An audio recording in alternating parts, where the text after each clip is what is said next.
vamos dizer, sai um neurônio de segunda ordem que vai para o tálamo, núcleo ventro-póstero medial, e depois do tálamo você tem projeções que vão para o córtex gustativo primário, que está localizado aqui perto na ínsula, né, no córtex insular.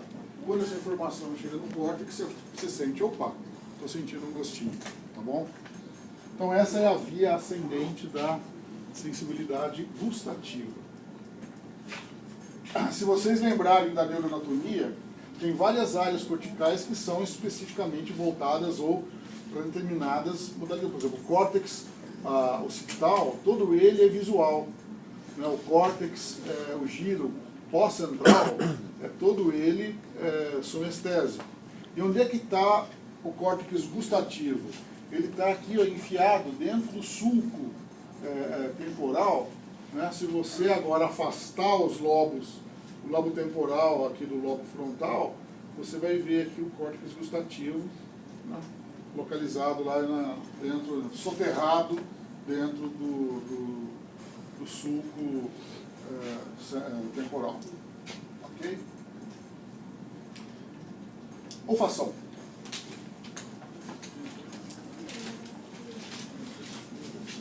Vamos falar da olfação um pouquinho. Depois que falar da olfação, a gente faz um intervalo.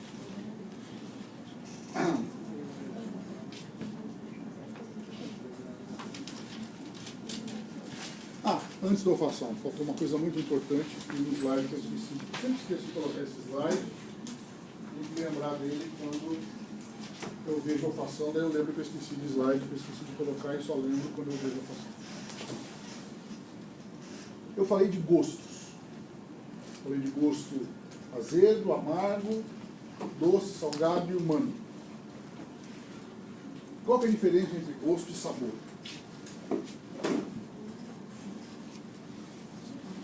Alguém gostaria de dar um palpite?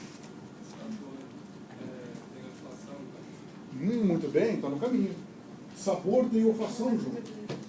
Isso vem ao encontro do que você, como se chama mesmo? Você? Anne, que falou no início da aula que a gente perde o gosto das coisas quando a gente está resfriado.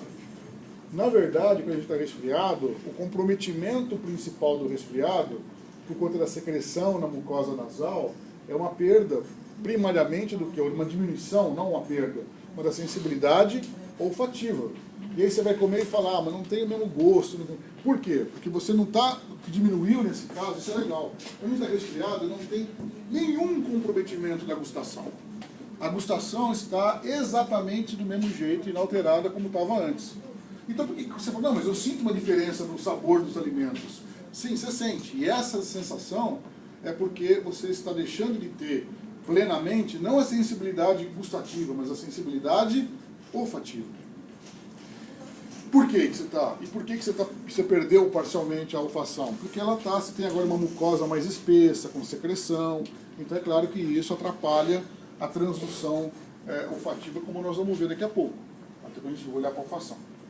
Então, já antecipando uma coisa que eu vou falar no final, eu vou voltar a essa questão. Sabor de um alimento não é apenas...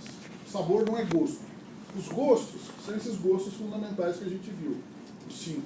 O sabor é uma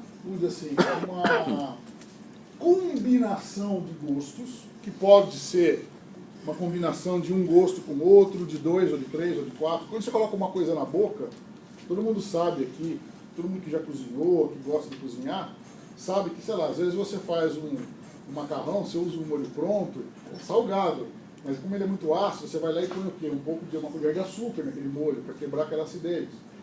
Quem toma café, o café é amargo, mas em geral tem gente que toma café puro, sem nada, mas tem gente que põe adoçante ou põe açúcar, e aí você tem uma coisa amarga somada a uma coisa doce, né?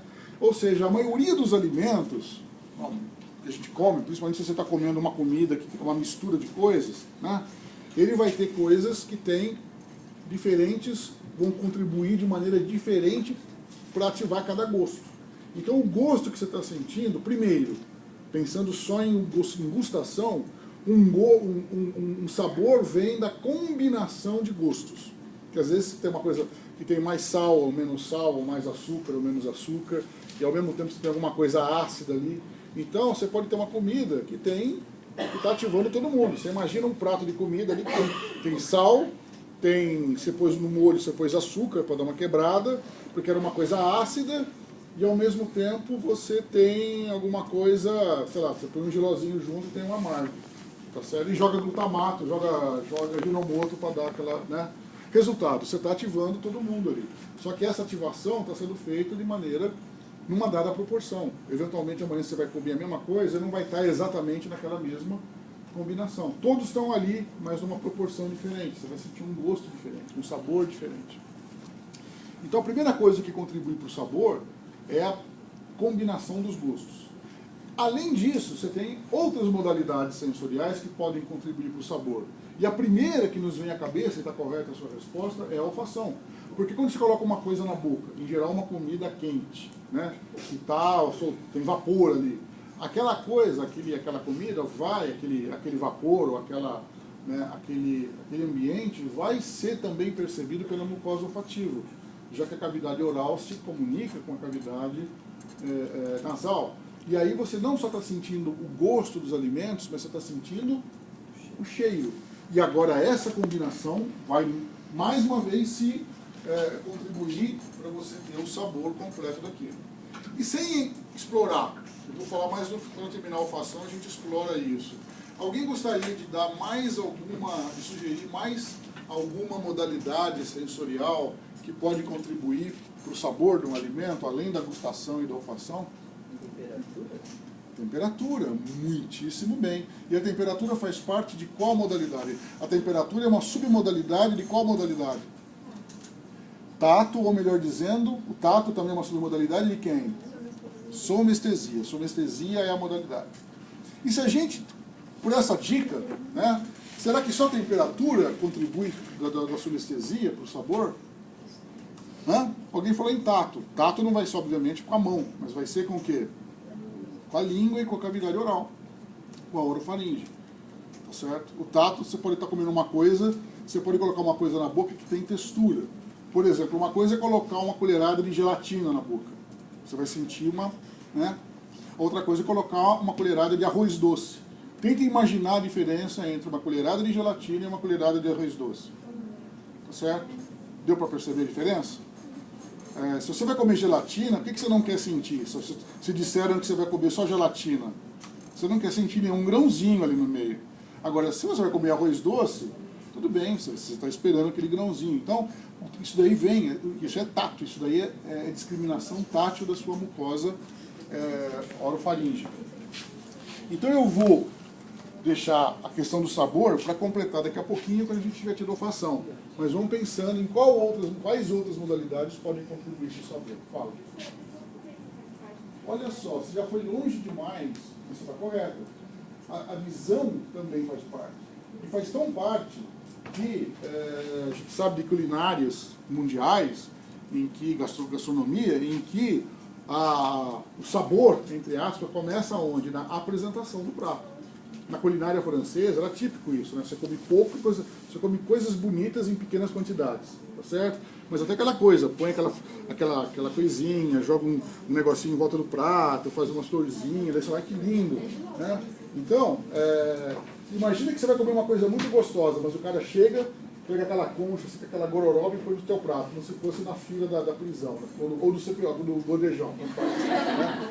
Pega aquela gororoba, você pode ser a coisa mais gostosa do mundo, né? Você vê aquele negócio assim, aquela coisa marrom, uniformemente distribuída no seu prato e fez plot. Você olha para aquilo e fala, né? Já te causa uma certa...